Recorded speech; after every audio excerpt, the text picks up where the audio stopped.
I didn't really want to stand out here and talk to myself on the Redondo Beach Pier like a crazy person, so I'm just going to pretend that I'm standing here talking to my new friend Herbert the Bird. I hope Herbert's ready for this because shit's about to get dark.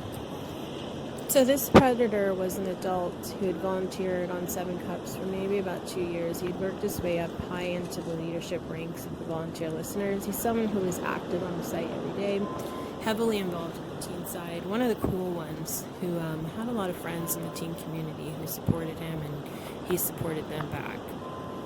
His username on the site was Peace, formerly known as I Stand for Peace, was his previous username before he changed it. One day, like always, you're like, where's Peace? His account disappeared, and admin remains silent about it, and nobody talks about it. Rumors that he's banned.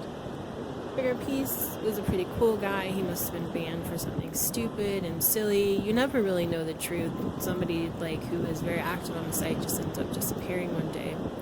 Then you don't think about it. That is, you don't think about it until that person who supposedly is IP banned starts making fake teen accounts, coming back to speak to previous teens that they supported.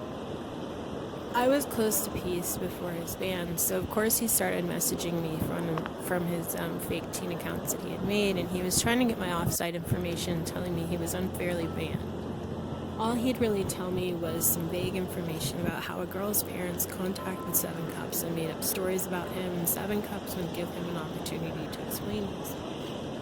I immediately reported to this site safety security admin. His username is Power. I let him know that Peace was making fake teen accounts and reaching out to various teens in the teen community, telling him that this is why he was banned. Power then spoke to me directly and said he could get in a lot of trouble if he disclosed this information to me because he's signed by a non-disclosure agreement with Seven Cups, but he thought my safety was in danger and he told me anyways. He disclosed to me that the real reason why Peace was banned is that a girl's parents did contact Seven Cups to inform them that they had found messages between their daughter, and Peace, that he'd been sexually abusing his daughter and grooming her, and that they had met through their position of him being a mentor and site-approved adult.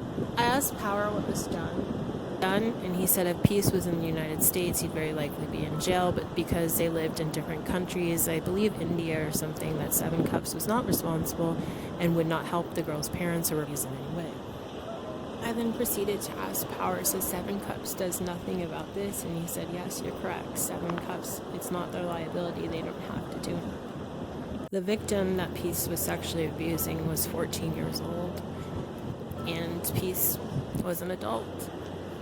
Seven Cups is a company that claims to be a global company who brings access to mental health services to people who wouldn't normally have it, like people in areas like India, like that victim, who don't have access to different types of healthcare that we're so lucky to have in the United States. Seven Cups claims that it's a global way to bridge those inequalities, but what they did to that 14-year-old victim was not anything about equality. It was about profits. Seven Cups didn't want its financial backers finding out that stuff like this was actually occurring on the Seven Cups platform. Peace was a Seven Cups approved adult who was claimed to be safe to work with teens after having undergone a background check. I'm not stupid. I know that you can't prevent all instances of teen sexual abuse online, but the real creepy part is that Seven Cups hid this occurrence from its own teen community. Seven Cups profits from the teens who are willing to volunteer their time. Without all those teens volunteering to be peer-to-peer listeners, they would have no product to offer to people.